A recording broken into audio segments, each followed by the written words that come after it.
Hello, hello, hello.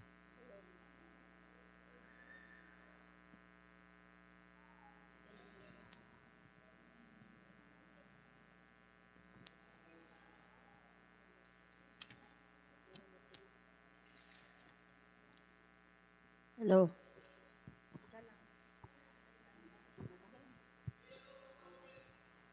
Sound test.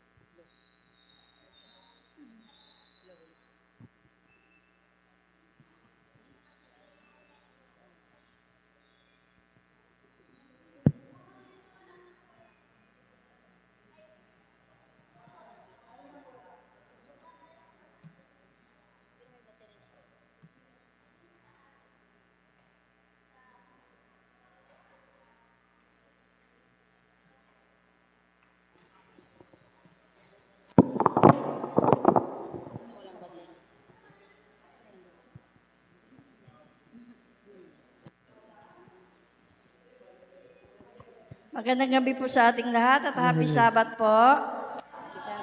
Tayo po ay dadako na sa ating program. Ating pong gawitin ang I See the Mighty Power of God, team number 5-1.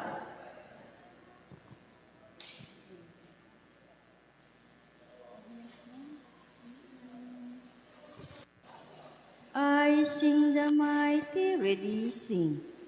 I sing the mighty power of God that made the mountains rise, that spread the flowing seas abroad and built the lofty skies. I sing the wisdom that ordained the sun to rule the day. The moon shines full of His command, and all the stars obey. I sing the goodness of the Lord that filled the earth with food. He formed the creatures with His word and then pronounced them good. Lord, how thy wonders are displayed where I turn my eyes. If I survey the ground I tread, or glance upon the sky, there's not a plant or flower below, but makes thy glories known. And clouds arise and tempests blow by order from thy throne. Creatures that borrow life from thee are subject of thy care. There's not a place where we can flee, but God is present there.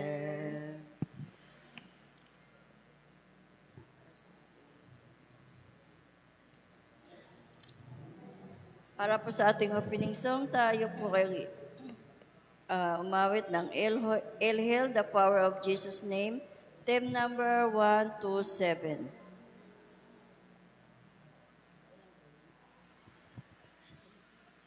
Tayong lahat po ito ngayon. All hail the power, sing. All hail the power of Jesus' name, let angels prostrate fall. Bring forth the royal diamond and crown Him Lord of all.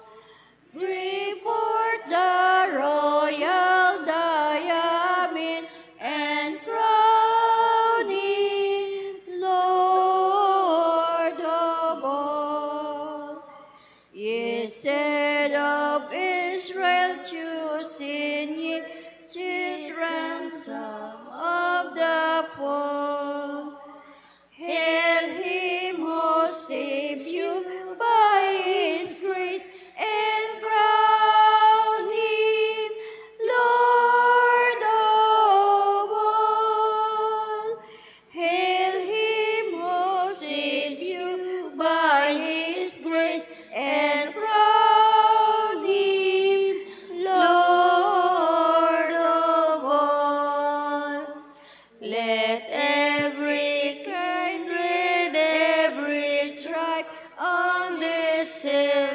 Israel born.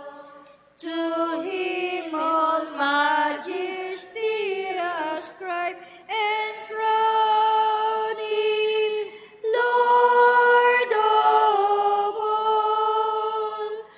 To him all majesty ascribe and crown him Lord of all.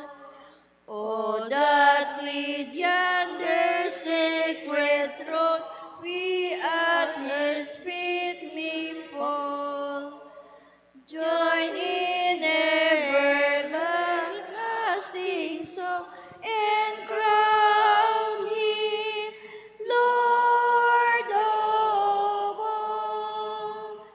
Join in the everlasting song and crown him Lord of all.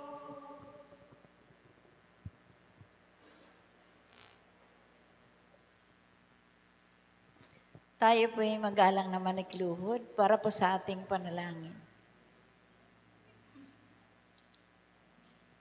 Dakila at mapagpala namin Diyos Ama sa kalangitan. Sa mga oras mong ito, Ama, kami po ay lumalapit sa inyo. Amin pong pinapupurihan ang inyong dakilang pangalan.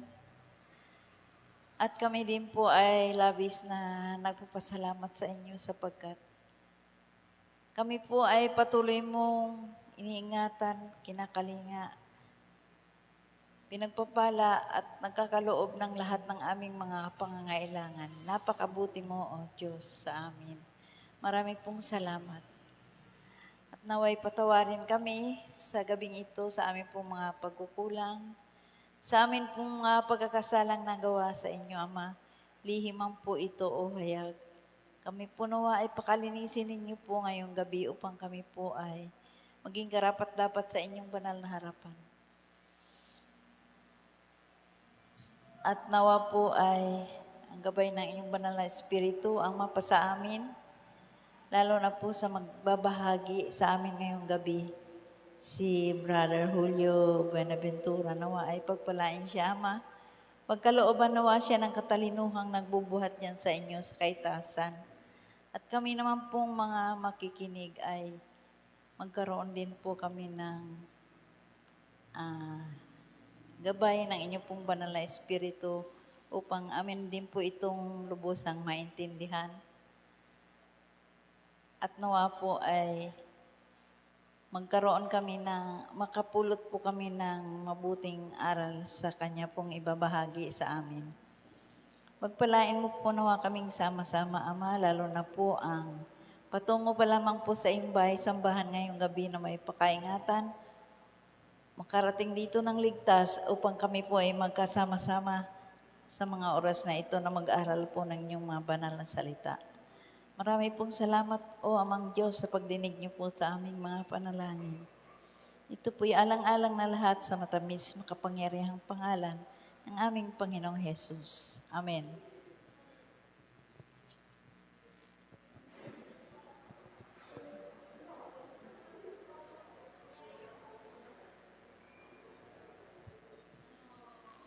Magandang gabi at happy Sabbath mga kapatid.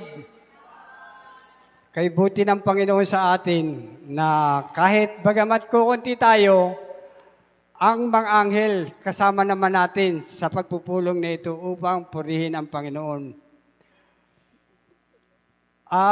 Mga kapatid, bago po tayo, ipapakilala ko muna po ang mga nagsiganap dito sa atin, sa harapan. Ang nanguna po sa atin sa pag-aawit ang women's na masisipag silang pumunta dito sa harapan. At ang nag-prayer naman po sa atin si Sister Lisa Buenaventura.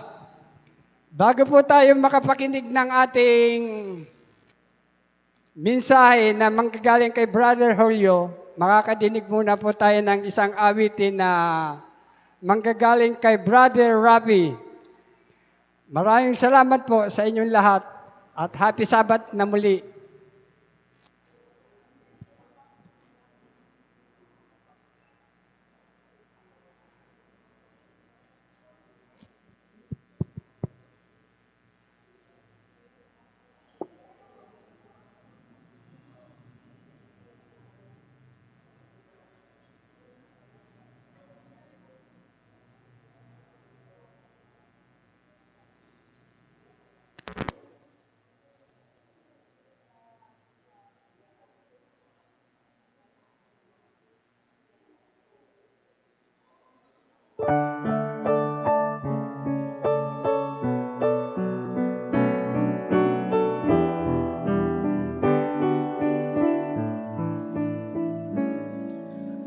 Ikaw ang kalakasan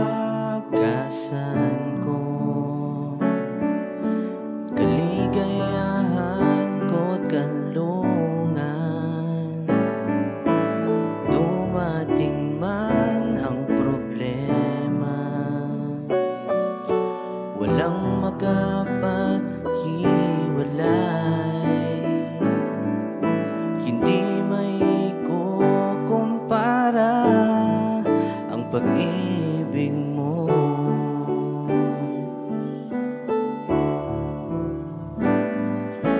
Ikaw ang kalakasan ko, kaligayahan ko't kanlungan. Dumating man ang problema, walang makapaghiwalay. Hindi maikukumpara ang pag-ibig mo. Gaano man kalayo ang langit, pag-ibig mo'y para sa lahat. Luluhod ako sa paanan mo, sasamba sa iyo, O Diyos. Gaano man kalayo ang langit, pag-ibig mo'y para sa lahat. Ikaw ang lakas, ikaw aking Diyos, at ligaya ko. Gaano man kalayo ang langit, pag-ibig mo'y para sa lahat. Luluhod ako sa paanan mo, magsimba sa iyo, O Diyos. Gaano man kalayo ang langit, pag-ibig mo'y para sa lahat. Ikaw ang lakas, ikaw aking Diyos, at ligaya ko.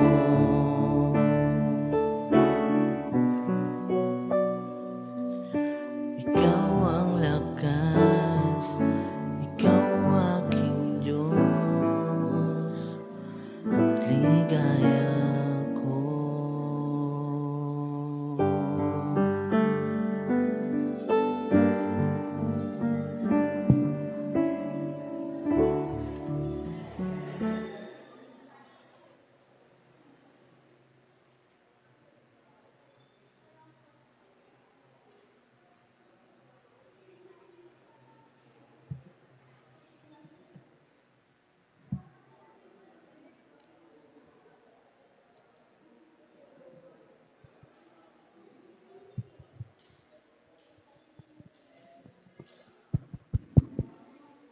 Hello.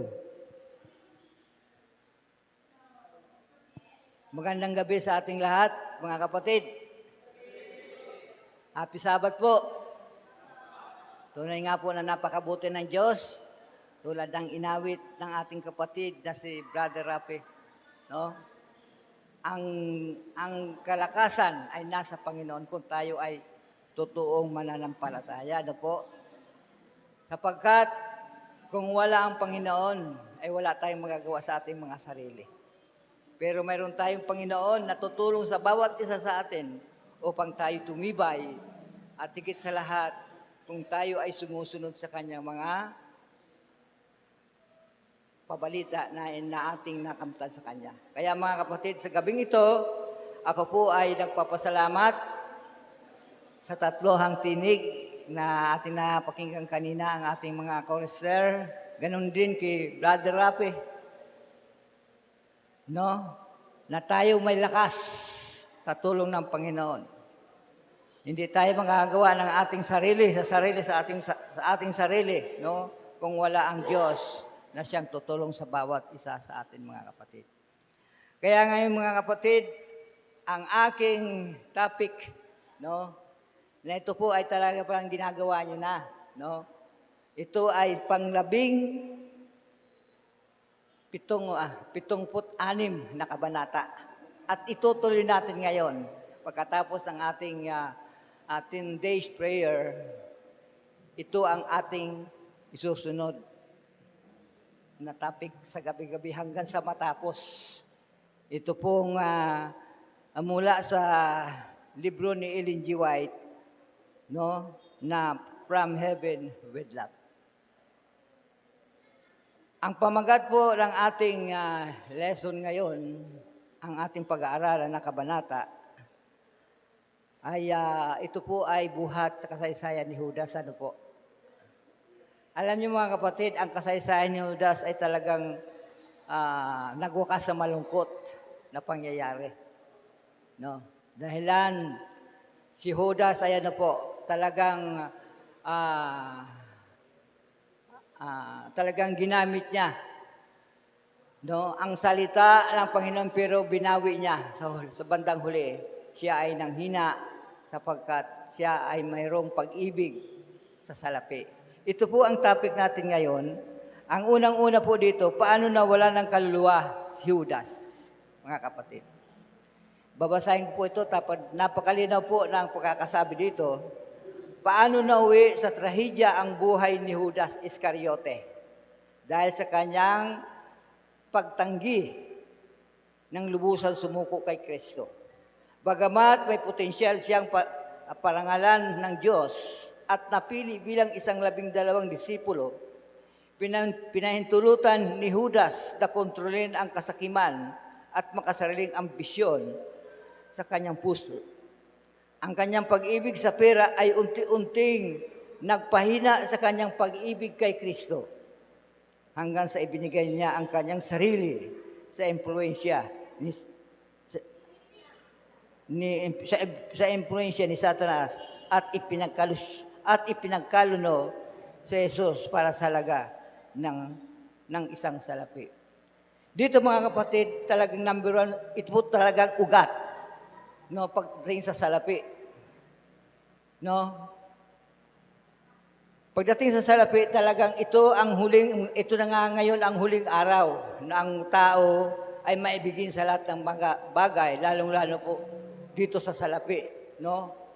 Kung babasahin po natin, tingnan po natin ang 2 Timoteo, mga kapatid, na aking basahin po natin, na ito po talaga ay mangyayari noon, nangyari na hanggang sa ating kapanahunan, lalong lalago, no? Ang ganitong mga pangyayari na gumawa ng maibigin sa salapi. Hindi lang sa salapi, sa lahat ng bagay ay talagang nangyayari na sa huling kapanahunan. Basahin po natin ang 2 Timoteo kung ano po ang sabi. 2 Timoteo 3:2-5. Pero 2 na lang para madali tayo. 3, ang sabi po dito, 3:2, sapagkat ang mga tao ay maibigin sa kanilang sarili. Ano pa? Maibigin sa salapi, mayayabang, mga mapagmalaki, mapanglait, suwain sa mga magulang, mga walang utang na loob, walang kabanalan. Sa ating kapanahunan ngayon ay nangyayari na. Kung paano nangyari nung kapanahunan nila ni Judas, ganun din naman ngayon. Kaya nga si Judas tinawag na Judas talagang, kahit ngayon di ba walang Judas eh. Maraming Judas talaga sa ating kapanahunan na lumalabas. Gumagawa ng anumang masamang bagay, no? Na kanilang pagkakakitaan. Kaya dito mga kapatid, patuloy po natin basahin, nasaksihan ni Judas ang mga himala ni Kristo at nakilala ang kapangyarihan at katotohanan ng kanyang mga turo. Sumama siya sa mga alagad na umaasang mababago ang kanyang pagkatao, ngunit hindi niya lubos na isinuko ang kanyang makamundong ambisyon. Sa halip,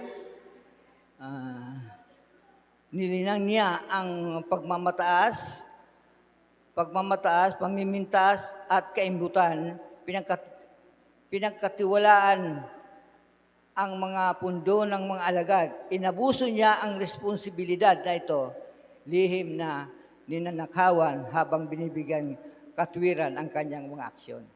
Yan ang gawain ni Judas nung kapanahunan, na yun talaga ang gustong-gusto niya. No? Ang magkaroon ng mga ganong bagay na malaking pira ang kanyang makukuha. Kaya dito, sa paniniwalang nahihigit siya sa ibang mga alagad, inisip ni Judas na si Kristo ay matatag ng isang makalupang kaharian at kumikilos na may kapangyarihan pampolitika at militar, na hindi maaabot ni Jesus ang mga inaasang na ito.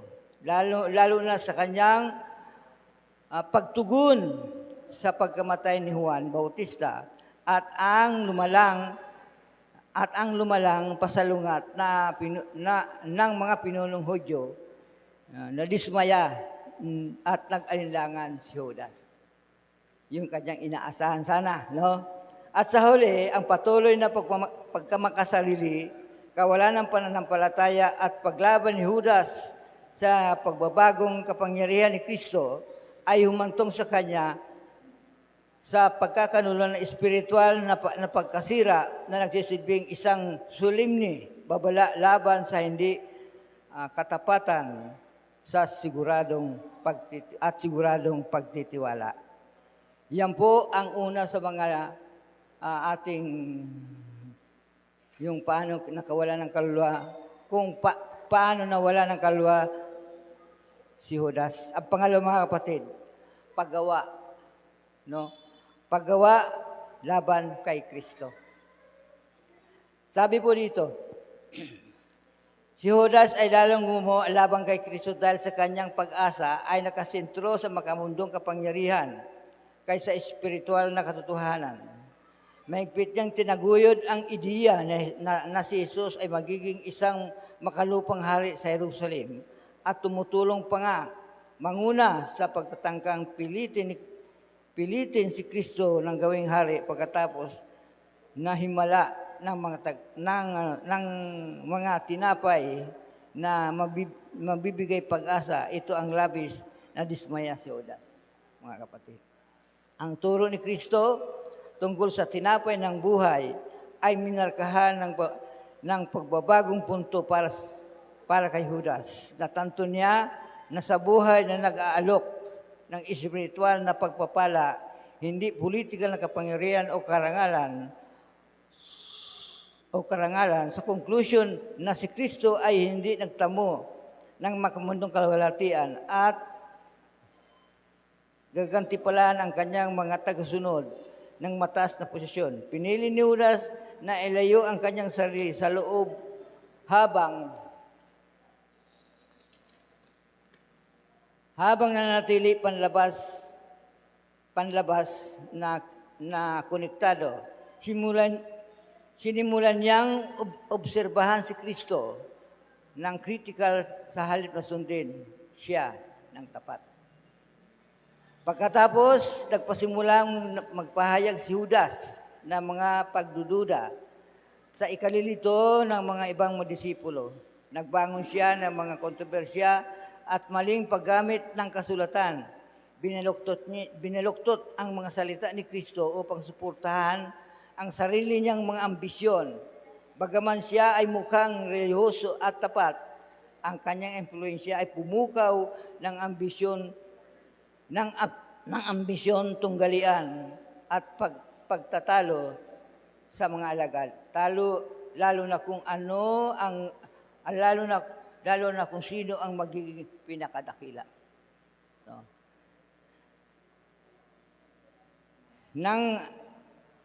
Nang kailangan ni Jesus ang buong pusong pagsuko mula sa mayamang batang pinuno, naniwala si Judas na si Kristo ay nakagawa ng isang malubhang pagkakamali. Naisip niya na ang mga maimpluensyang at mayaman taga-suporta ay mahalaga sa tagumpay. Naniniwala siyang ang kanyang sariling mga ideya at plano ay mas matalino kaysa kay Kristo.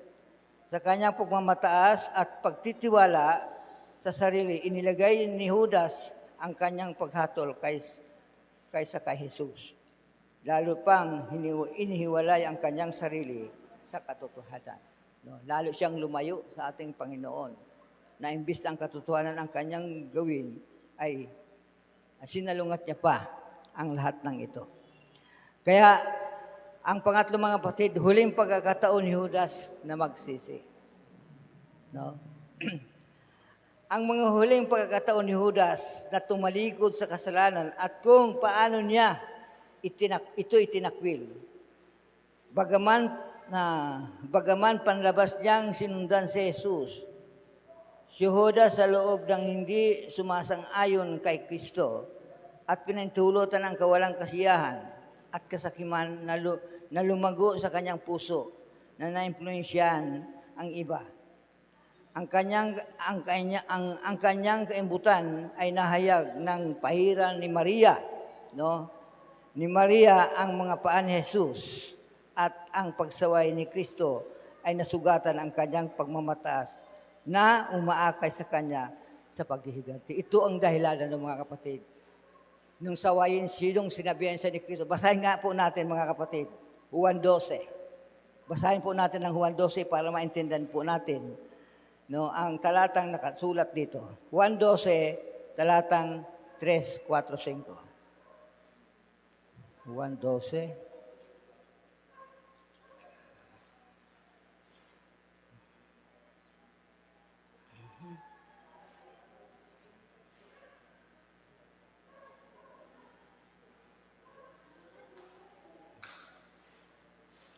Sabi po dito, 12, Kapitulo 3. 12, talatang 3, 4 at 5. Ang sabi po dito, si Maria ay kumuha ng isang libra ng mamahaling pabango mula sa purong nardo at pinahiran ang mga paa ni Jesus at pinunasan ang mga paa nito ng kanyang mga buhok at ang bahay ay napuno ng amoy ng pabango.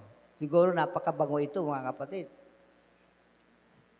Sabi sa 4, subalit si Judas Iscariote, isa sa kanyang mga alagad na magkakanuno sa kanya ay nagsabi, bakit hindi ipinagbili ang pabangong ito at ito ng 300 denaryo na maibibigay sa mga dukha. Dito nasubukan na ayaw talaga ni Judas. Kasi kung ito ay bibintang mga pabangong ito, siyempre siya ang hawak. Siya ang tagahawak ng pundo ng mga alagad. Kaya ibig sabihin mga kapatid, sinaway siya ng ating Panginoon. No? Kaya doon nagalit si Judas lalo at siya ay naghigante sa kanyang pagmamataas sa Panginoon na talagang nais niya sanang ibinta, subalit ang Panginoon ang nagharang sa kanya. Kaya wala siyang magagawa. Kaya dito mga kapatid, kundi pagkatapos sumang-ayon na ipagkanulo ni Jesus Judas, ay hindi lampas sa pagsisisi, ay sa hapunan ng Paskwa, maibiging isinama niya si Jesus at hinugasan ang kanyang mga paa, ang kanyang huling panawagan sa puso ni Judas. Ngunit binaliwala ni Judas ang gawang ito ng biyaya at nagpatuloy sa kanyang mga plano. Hindi napigilan ni Judas ang kanyang plano sapagkat ito talaga ay nakatakda sa kanya. No? Na siya talaga ang makakanulo sa ating Panginoon. Nabigyan katwiran ni Judas ang kanyang ang kanyang pagkakanulo sa magitan ng pagkumbinsi ng kanyang sarili na si Jesus ay tatakas o mapipilita ihayag ang kanyang kapangyarihan bilang Mesiyas. Naniniwala siya na ang kanyang mga aksyon ay ahantong kay Jesus na maproklama bilang hari. na matitiyak kay Judas ang isang posisyon ng karangalan ng isang makalupang kaharian at ang pagtitiwa na hindi papayagan ni Kristo ang kanyang sarili. Naalistuhin, inutusan ni Judas ang mga mandurumo na hawakan siya ng mahigpit at maghintay pa rin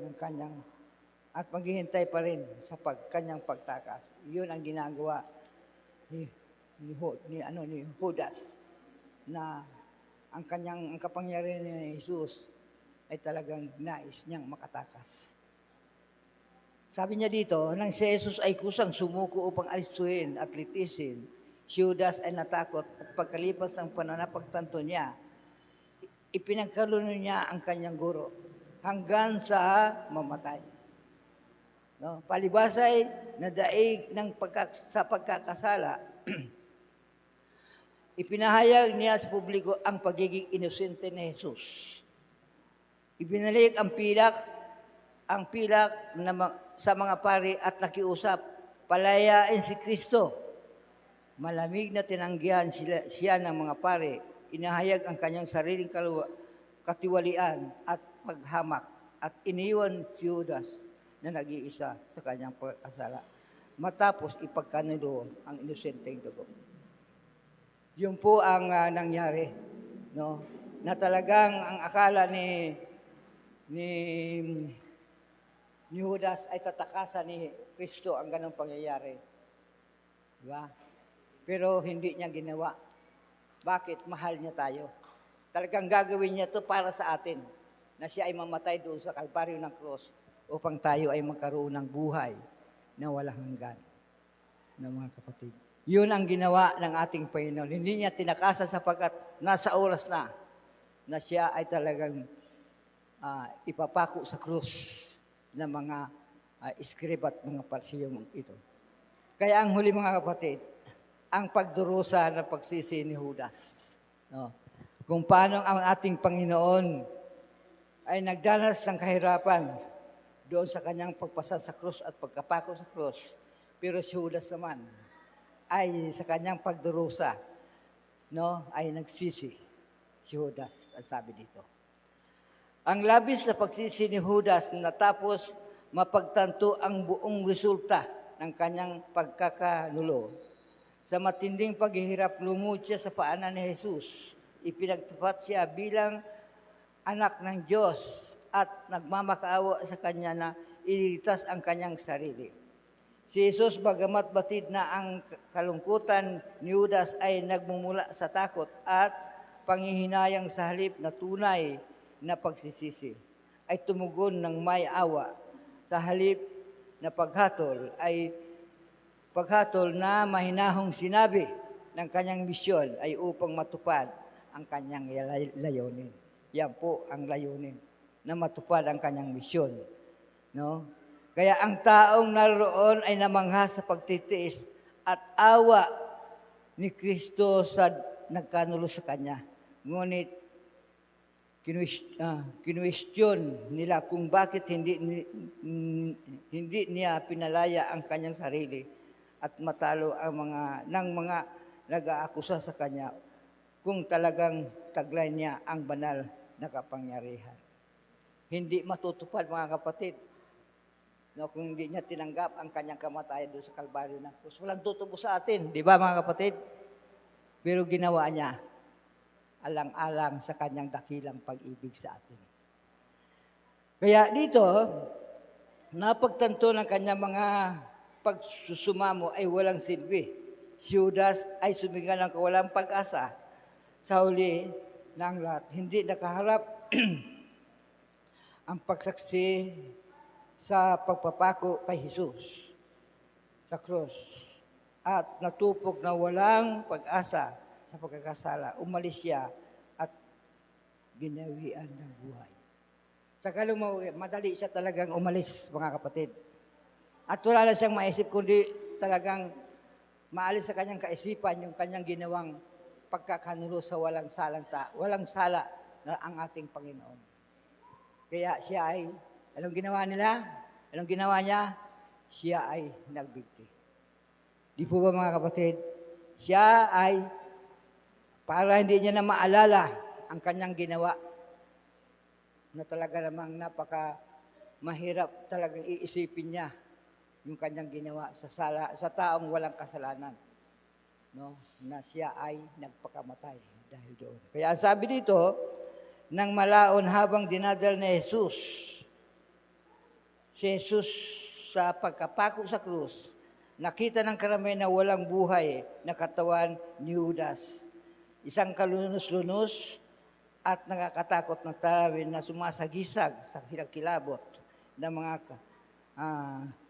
kahinatnan ng pagtataksil sa inosenteng dugo at higit at ang bigat na hindi pinagsisihang kasalanan. Mga kapatid, nagsisi si Judas. Pero ano ang kulang sa kanyang pagsisisi para siya maligtas? Ha? Di ba? Ano ang kanyang kulang? No? Para siya ay magkaroon ng kaligtasan sa kanyang ginawang pagkakanulo sa ating Panginoon. Di ba? Hindi niya sinabi dito, Panginoon, patawarin mo ako. Wala siyang sinabi, kundi nagsisi lang sa kanyang ginawa. Kaya kung mapapansin natin, si David nagsisi yan. Pero talagang humingi siya ng tawad na baguhin ang kanyang puso't isipan na hindi na siya muling gumawa ng anumang paglabag na kasalanan.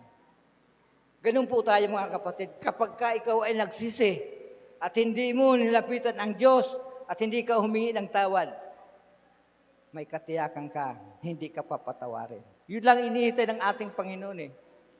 Yung siya humingi ng tawad, yun, sisi lang siya. Ganun lang. Kaya hindi maalis sa konsensya niya yung kanyang ginawa sa ating Panginoon. Kaya dito mga kapatid, dito nang tatapos ang buhay ng ating si Judas, no? Na sa kabila ng kanyang kasaysayan na wakas sa isang malagim na kamatayan. Ang inaasahan ni Judas, siya ay magtatamo ng kaligayahan at kasaganaan, pero sa bandang huli, ano ang nangyari? Malungkot ang kanyang kahinatnan. Sana mga kapatid, kapag tayo ay nagkasala, huwag natin tularan si Judas. Unahin natin ang paghingi ng tawad sa Panginoon, sapagkat yun ang tanging pag-asa upang tayo ay magkaroon ng buhay na walang hanggan.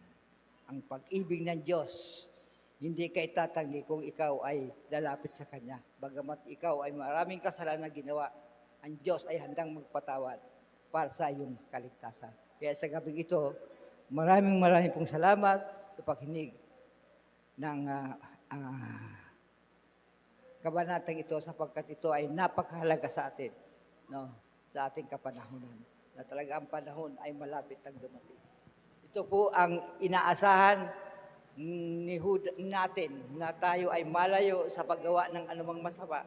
Kung makagawa man tayo, bagamat hindi natin sinasadya, kinakailangan natin ang humingi ng kapatawaran sa ating Panginoon.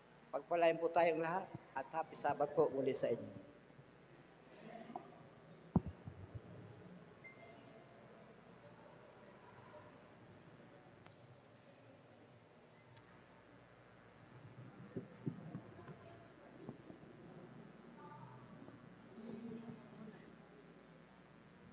Bilang tugon po sa mensaheng ating narinig, atin pong awitin ng Take the Word but Give Me Jesus.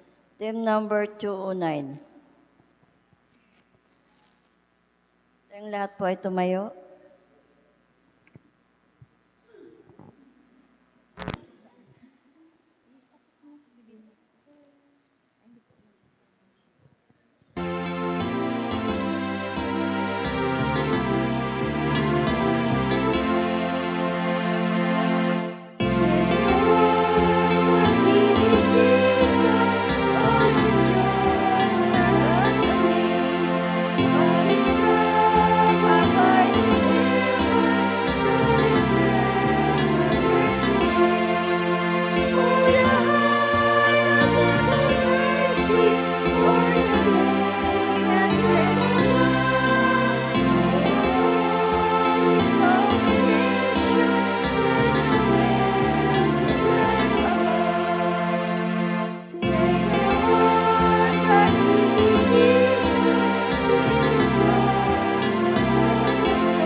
Tayo po yung manalangin.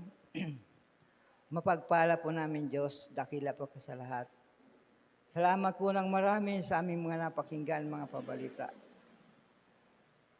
Na kami po ay yung bigyan ng kalakasan ng aming mga pananampalataya upang hindi po namin kayo makalimutan katulad ni Judas na bagamat siya ay nagsisi, pero hindi po siya humingi ng kapatawaran sa kanyang mga kasalanan na gawa sa iyo. Kaya amang banal, itanim mo sa aming mga puso't isipan ang lahat ng ito upang kami lumakad na maging kasang-ayon lamang po sa iyong banal na kalooban. Pagpalain niyo po ang mga kapatid na narito na nakinig ng pabalita na tungkol po si Judas. Nawa, ang kasaysayan na ito na aming napakinggan, nawa Panginoon, hindi na po sana mangyari sa amin ito, kundi bagkos patuloy kaming tulungan na kami tumibay sa aming mga pananampalataya. Kaya marami pong salamat sa iyong pagtugon mo sa aming mga dalangin. Ang lahat pong ito'y aming hiniling at pinasasalamatan sa matamis na pangalan ng aming Panginoong Jesus na aming tagapagligtas. Amen.